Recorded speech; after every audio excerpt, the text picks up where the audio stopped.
Bienvenidos a Cruce de Palabras por Telesur.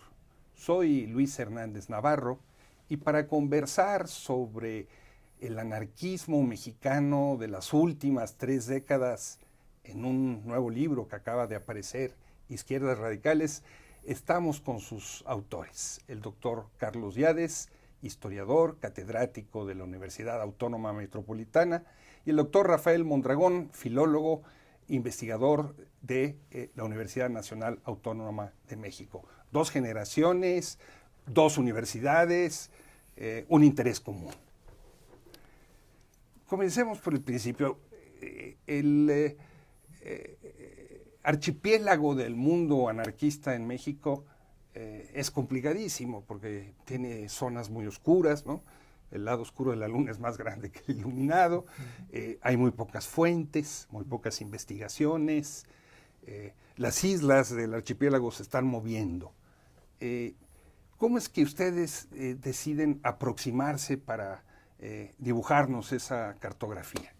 Bueno, lo primero es que nos interesaron estos grupos a partir de su presencia pública concretamente en la toma de posesión de Enrique Peña Nieto. No es que no estuvieran antes, pero ahí tuvieron acciones, Primero de diciembre de 2012. Espectaculares, digamos, porque aquí el espectáculo es algo importante en el ejercicio, digamos, de la violencia o cierto tipo de violencia. Entonces, esa fue como la llamada de atención. Y a partir de ahí, pues empezamos a darnos cuenta de que había una incomprensión bastante grande con respecto de estos grupos. Se les tachaba de porros, de inadaptados, violentos, etcétera. Y entonces, pues nos empezamos a platicar tiempo después, Rafael y yo, y nos empezamos a dar cuenta, pues, de que había otras cosas. Y entonces, pues ahí nos empezamos a buscar información teórica, que viene mucho, digamos, del altermundismo y de la crítica hacia las izquierdas armadas de la década de los 70, de ahí salen también algunas propuestas de estos grupos.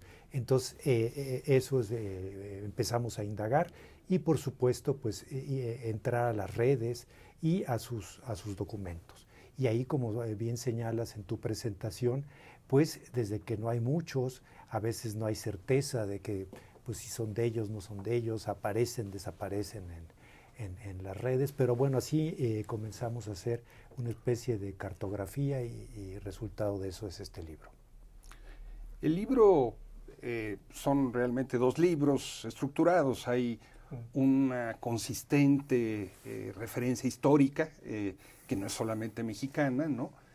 Y luego la aproximación a lo que digo, las últimas 2, 3 décadas, sobre todo a partir de 2012, de estos grupos.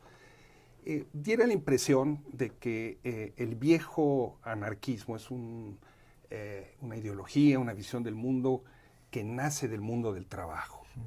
Pero en cambio el nuevo anarquismo nace de la precariedad y nace de la reivindicación del gozo. ¿Cómo se conectan algo que aparentemente está tan dislocado o que no debiera, o sería difícil explicarse una línea de continuidad entre ambos?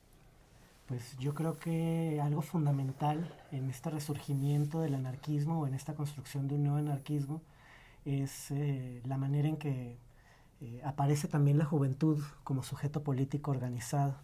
Sobre todo una juventud plebeya, ¿no? Porque, digamos, la juventud en cuanto a sujeto político en América Latina comienza a surgir en torno al siglo XIX, ¿no? Y hay manifiestos sobre por qué los jóvenes tienen una función histórica para construir cambio social desde la época de los románticos en América Latina. Pero los jóvenes plebeyos, ¿no?, toman esa batuta al mismo tiempo que, digamos, entran en crisis las izquierdas tradicionales en torno de los años 60, y son ellos los que van a construir una nueva cultura, ¿no? que más que anarquista hablamos de una cierta sensibilidad anarquizante, ¿no? con afinidades selectivas respecto del anarquismo histórico, y eso va a permitir el diálogo entre algunas personas que forman parte de estos nuevos grupos y algunos representantes del anarquismo histórico, que esto en México se da distinto a como se dio en Argentina, en Chile, en España, en donde hay una cierta permanencia de organizaciones que fueron más o menos poderosas, ¿no?, hay ateneos, hay bibliotecas, ¿no? Los legados impresos siguen siendo resguardados y los clásicos del anarquismo siguen siendo leídos. En México hay una historia que es mucho más precaria, ¿no? Pero a pesar de todo es posible este encuentro intergeneracional gracias al cual el nuevo anarquismo surge más como una cultura, ¿no? Ligada a una cultura que a una situación de clase únicamente, ¿no? Por eso también algunos colegas que pertenecen más firmemente digamos, al mundo académico tradicional, no nada más en México, pienso en Chile, en Sergio Gres, han dicho que estos nuevos anarquistas no son anarquistas, ¿no? No tendrían la credencial que los identificaría como anarquistas históricos, pero pues yo creo que, y a lo mejor Carlos está de acuerdo, si se llaman a sí mismos anarquistas es como el pato, ¿no? Hace como pato, ¿no? Tiene pico, pues es un pato y será un pato de otro tipo, ¿no?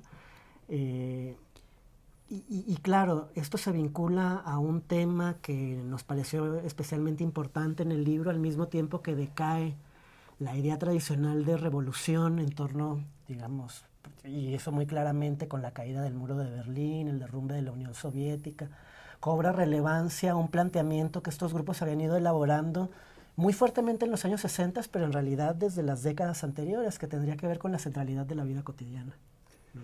Y ahí es donde aparece, fuera de cámaras platicábamos aquí con Rafael, la importancia que le dan a una figura como la de Henry Lefebvre, ¿no? Y recuperan su autobiografía, Tiempos equívocos.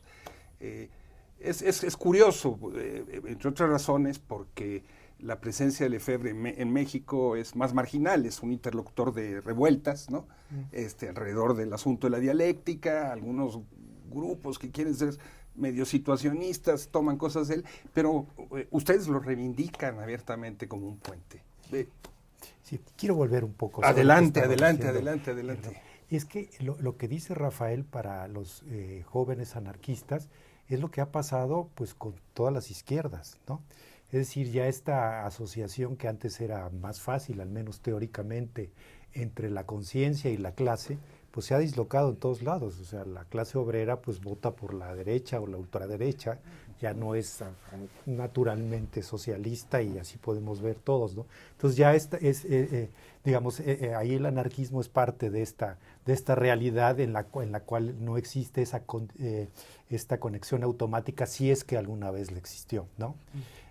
Otros piensan, por ejemplo, que el anarquismo arraigaba más en sociedades agrarias que en sociedades obreras y que era parte de la periferia europea, etcétera, etcétera. Entonces, bueno, ellos lo muestran. Y de otro lado, pues, también lo que tenemos pues, es un cambio importante, pero también muy ligado a las circunstancias. Esto es el nuevo anarquismo. Si bien el anarquismo no desaparece y además es como una actitud, un ethos que siempre está presente, o sea, es grato ser anarquista, o supongo que es grato ser anarquista. No se puede ser comunista y vivir como comunista en la sociedad capitalista, pero sí puedes vivir como anarquista o acercarte más a esa forma de vida. Pero bueno, acá lo importante pues, es que se da en un momento este resurgimiento cuando ha caído el muro de Berlín, cuando el comunismo oficial pues ya no tiene un asiento en un estado, y entonces es donde resurgen o rebrotan todas estas corrientes que estaban pues de alguna manera subsumidas o dominadas por el comunismo. En relación con Henri Lefebvre, pues nos parece muy importante su relación con el situacionismo, seguramente Rafael te dirá mucho más, y también el vínculo con Guy Debord, ¿no? O sea, creo que ambos, y esta visión, digamos, más heterodoxa del 68 francés, también dará un caldo de cultivo para esa, digamos, para esa sociabilidad anarquista que va germinando, digamos, en la cultura. Sí. Ustedes hablan en el libro, casi de paso, de una figura que fue relevante del anarcosindicalismo español en México, Fidel Miró, ¿no? Editor, autor de una obra sobre el 68 francés donde muestra su consternación y su desconocimiento de esos jóvenes. ¿Qué tienen que ver esos maoístas con el anarquismo? Dice ahí Miró, ¿no? Pero hacen referencia a él en el libro como un personaje incomprendido por la nueva corriente anarquista que sigue. ¿Sería un caso paradigmático de falta de puentes generacionales? Sí, si no me equivoco, estás aludiendo a una de las muchas descalificaciones que un integrante, digamos, de la corriente más radical, insurreccional del anarquismo. Especialista en hacer descalificaciones. Así es, que fue Gustavo Rodríguez, ¿no? Pues sí, hizo cubano, asentado en Estados Unidos, que ha estado en distintos momentos en México, digamos. Y que durante unos años cobró relevancia, ¿no?, en sus intentos de convertirse, digamos, en el teórico más visible del anarquismo insurreccional, ¿no? Con una serie de libros autopublicados que tuvieron mucha difusión entre los jóvenes que participaron de esas acciones directas, ¿no? Después, visto con mucha sospecha por muchos integrantes de estas formaciones, ¿no? Porque, bueno, pues los mapas que ofrecía eran tan detallados que parecían terminar funcionando en contra de las personas con las que decía querer dialogar, ¿no? Pero sí, Gustavo Rodríguez, en su intento de posicionarse como una voz dominante frente a los jóvenes que compartían la rabia, la desesperanza y la angustia, ¿no?, en esos años tan oscuros, ¿no?, que rodearon la toma de posesión de Enrique Peña Nieto antes y después. Hizo un trabajo muy, muy minucioso, ¿no?, por intentar demoler a las figuras del anarquismo histórico y mostrar el anarquismo que él defendía como alternativa.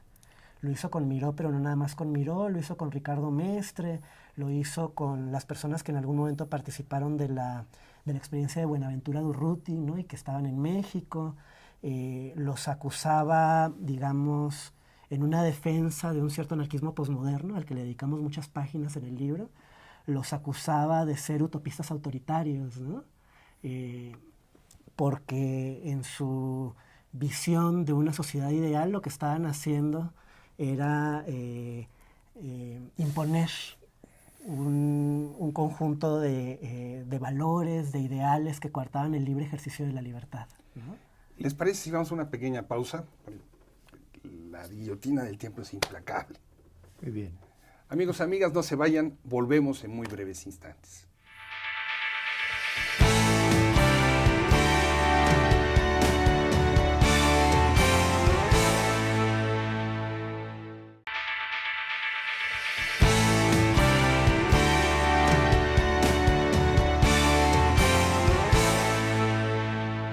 Estamos ya de vuelta en este cruce de palabras, conversando con los doctores Carlos Yades y Rafael Mondragón sobre su último libro, Izquierdas Radicales, una especie de historia, cartografía sobre el anarquismo mexicano de los últimos años. Mis colegas en la prensa, cuando hablan de anarquistas, se refieren a ellos como vándalos, violentos, sectarios, adoradores de la lumbre y los pasamontañas. Lo que ustedes muestran en el libro es otra cosa. No dejan de mostrar esta cara también, pero hablan hace un momento, se hacía referencia a Mestre y su biblioteca y su anarcopacifismo. ¿Cómo hacerle para que en el mundo de la prensa se entienda esta complejidad y diversidad del anarquismo? Ahora, el anarquismo ha sido satanizado históricamente, ¿no? De hecho, la palabra anarquía se usa antes de que surja el anarquismo, y entonces todas las cosas que atribuyen al anarquismo, el desorden, etcétera, y que funciona como explicación desde bueno, ya no digamos de los griegos, pero del siglo XIX en adelante, pues ha servido para esta satanización. O sea, la palabra en sí es algo muy maltratado, ¿no? O sea, la anarquía supone orden y no desorden, etcétera, pero bueno, tiene toda esa carga y pues bueno, a no dudar en las décadas recientes. Yo creo que, aparte de que, bueno, puede haber vándalos, pero hay otros que no son vándalos, unos tienen razones, otros no tienen razones, o sea, hay de todo, digamos, como siempre ha habido de todo en la multitud. Lo que nosotros vimos, pues es que hay, por un lado, son explicables sus acciones, son explicables en términos, digamos, de un análisis sociológico, histórico, sus actividades, y también lo que vimos es que quizá hay algo más saliente que se le escapa a los medios. Es uno, que este es un anarquismo sin utopía. Tú lo decías de pasada hace algún momento, y Rafael también. Eso creo que es específico. A diferencia de los anarquismos históricos que suponen que se puede trabajar o actuar para un futuro mejor y distinto, para una sociedad radicalmente superior, digamos, este anarquismo no tiene ese contenido utópico. Tiene una idea del tiempo en el que lo central es el presente, el ahora, que es muy propio de la posmodernidad, de ahí, entre otras cosas, el subtítulo del libro. Es decir, se han roto las ligas históricas, quizá también por eso ellos rompen las ligas históricas con su pasado, porque pues también es propio de la época, está cortada la historicidad moderna, y estos anarquistas o anarquismos la expresan claramente, y entonces todo acto liberador, todo acto, digamos, reivindicable es en el ahora. Y ese acto reivindicable es un acto festivo, es un acto antiautoritario, y se agota en sí mismo. Y esta idea también, por eso también la ausencia de utopía, de que tratar de imponer una visión de una época o de una generación a las generaciones futuras es atentar contra su libertad. Y por tanto, pues cada quien hace lo que le corresponde, y las generaciones futuras pues irán haciendo su propia elaboración, digamos, de la sociedad. En el anarquismo histórico, los grupos de afinidad, ideas como el de la solidaridad, la ayuda mutua, la cooperación, eran centrales en la construcción de un entramado social. ¿Esto sigue existiendo en el nuevo anarquismo? Bueno, yo creo que esos valores entran en crisis de la misma manera en que entran en crisis en el conjunto de la sociedad, ¿no? Quizá en ese sentido el nuevo anarquismo también pueda ser entendido como un síntoma de una problemática que es mucho más grande, que tendría que ver no solo con la crisis de estos valores, sino con la crisis misma de la política, ¿no? Con la idea de que es posible organizarnos, construir un proyecto en común y enfrentar realidades que cada vez más parecieran sobrepasarnos, ¿no? O sea, se incendia la Amazonía, las ultraderechas crecen en todo el mundo, hay una pandemia. Estoy así como a lo mejor banalizando, diciendo cosas al azar, pero que creo que son ejemplos muy decidores de lo que significa la crisis de la política y de los sujetos tradicionales de la política, y de lo que significa también el fermento de un conjunto de emociones vinculadas a la rabia, al miedo, al resentimiento, a la angustia, que son emociones afirmadas como emociones movilizadoras muy fuertemente en estos nuevos anarquismos. Cuando hace rato hablábamos, a propósito de tu provocación sobre Lefebvre, ¿no? De cómo al mismo tiempo que se cae la idea tradicional de revolución, emerge con fuerza una idea preparada antes que tenía que ver con la revolución en la vida cotidiana. La revolución en la vida cotidiana tiene esa parte, digamos, más luminosa que apunta a la cooperación, la solidaridad, y otra parte que puede apuntar más directamente a tendencias nihilistas, ¿no? O sea, la revolución en la vida cotidiana puede tener la forma de una organización alternativa de las formas de consumo, de producción, ¿no? De intercambio, de convivencia, que es esta tendencia, digamos, de la sociabilidad alternativa, que fue fundamental en el socialismo desde que surgió, en los socialismos no marxistas, en el marxismo más heterodoxo también, y que está reivindicado en la convocatoria de los nuevos anarquistas a construir colectivos, muy fuertemente desde los años 80. Y la idea de que el colectivo puede ser una manera de curarnos, ¿no?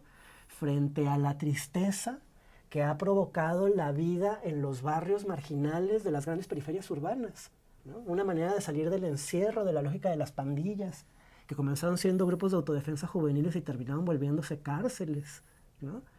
pero también puede estar vinculado a esta otra idea que se agota, digamos, en el goce individualista o en la justificación, digamos, liberadora de la violencia por la violencia misma, que es una tendencia que está presente en la calle desde hace muchos años, ¿no? Y pienso que hay un lema de los años 70, ¿no? El no hay futuro, que también puede ser leído en ambos sentidos, ¿no? No hay futuro puede significar, dado que el gran futuro se aleja, construyamos otro presente. Y también puede tener esta otra vertiente que alimenta las pulsiones de muerte, ¿no?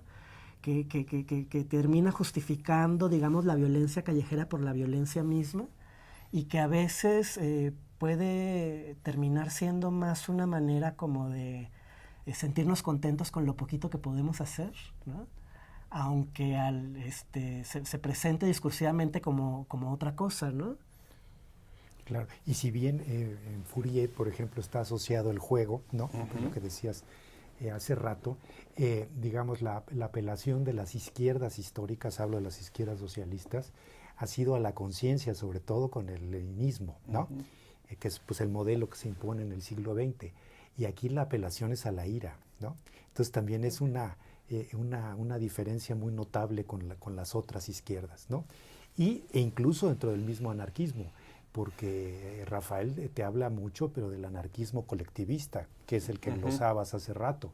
Y este nuevo anarquismo viene de las tendencias individualistas, que tienen especificidades, digamos, distintas, ¿no? Pero no Ralph Rocker, o sea, no buscan apelar a ese tipo de Miguel Jiménez fuentes. Igualada, ¿no? Ajá. O sea, a ver, los anarquismos individualistas, que han sido vistos con mucha sospecha, incluso por las personas que participan, digamos, de la vertiente más utópica del anarquismo, han aparecido históricamente en momentos en los que la revolución se ha puesto en entredicho, después de la Comuna de París, por ejemplo, y se han propuesto como reivindicaciones de la necesidad de construir una vida digna en el presente, ¿no?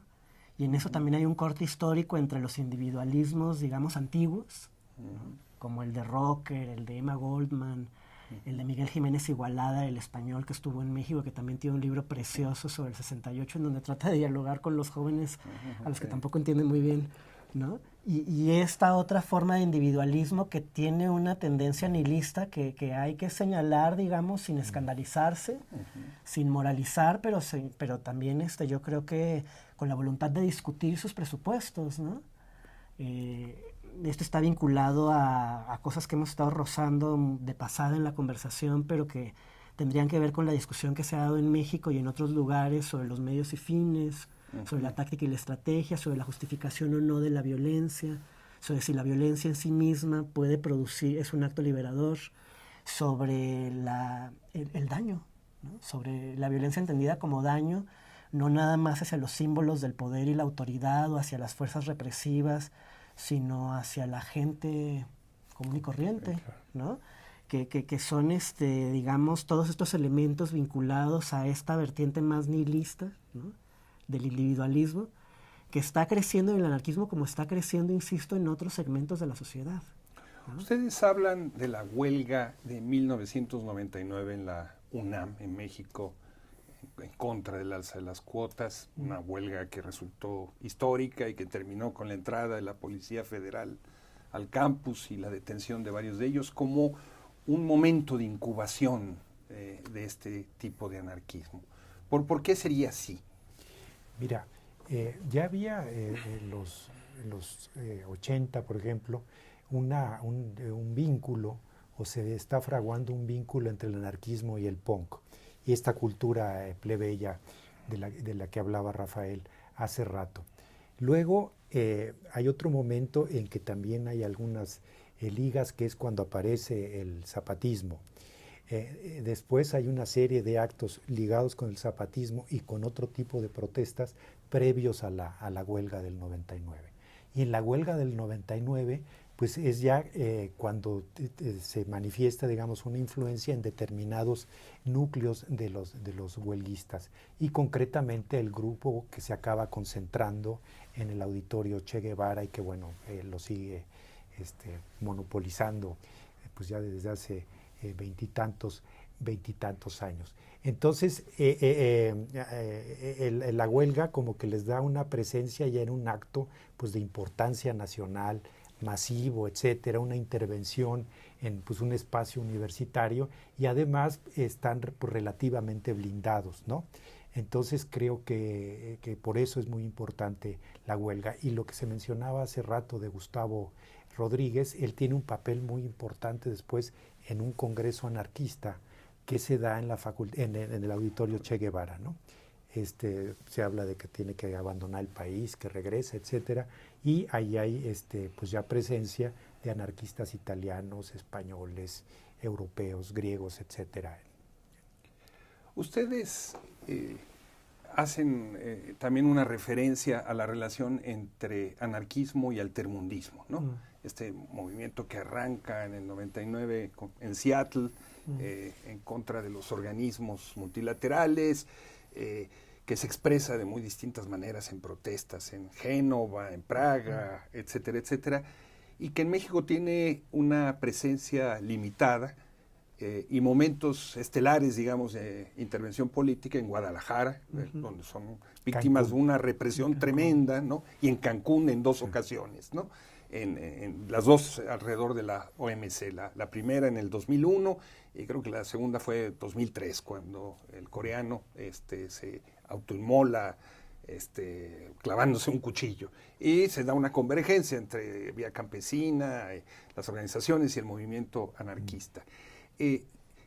¿Serían equivalentes en México altermundismo y anarquismo? No es que sean equivalentes, sino el anarquismo, el nuevo anarquismo, es como la deriva radical del altermundismo. O sea, es un segmento del altermundismo. Y al mismo tiempo, digamos, yo creo que eso logra ocurrir porque hay un fermento, ¿no?, que viene desde los años 80, en donde se preparan discusiones, se construyen redes de colaboración política, pero también redes intelectuales, ¿no? Hay una circulación de textos y comienza a haber también una circulación de personas, ¿no? De tal forma que cuando el movimiento altermundista va tomando forma, ¿no? No es nada más, digamos, algo reactivo en respuesta a las reuniones de los organismos internacionales, ¿no? Esta gente ya estaba viajando desde hacía mucho tiempo, ¿no? Tenía relaciones de amistad, de amor, habían participado colaborando en revistas entre sí, ¿no? Y habían construido un cierto diagnóstico, ¿no? Que también es un diagnóstico compartido, Carlos lo ha dicho varias veces en otras reuniones que hemos tenido, por amplias capas de la sociedad, no es un diagnóstico exclusivamente anarquista, ¿no? O sea, la idea de la crítica del capitalismo en cuanto a civilización, la manera en que se articula la explotación con el problema, digamos, de la naturaleza, la conciencia de género, etc. No es un tema exclusivamente anarquista, lo que pasa es que ellos se distinguen por la radicalidad en que asumen el diagnóstico y derivan de él un conjunto de acciones. En un minuto, ¿dónde conseguir su libro? Pues está en las librerías comerciales en todo el país, está en Sanborns, está, que es la principal librería del país, está en Amazon, está en Mercado Libre, etcétera. Entonces, cualquiera que lo busque lo va a encontrar fácilmente. Carlos, Rafael, muchas gracias por estar con nosotros en este Cruce de Palabras. Gracias a ti por la invitación. Amigos, amigas, muchas gracias por su amable compañía. Ya saben, los esperamos la semana que viene aquí en Cruce de Palabras por Telesur. Hasta la próxima.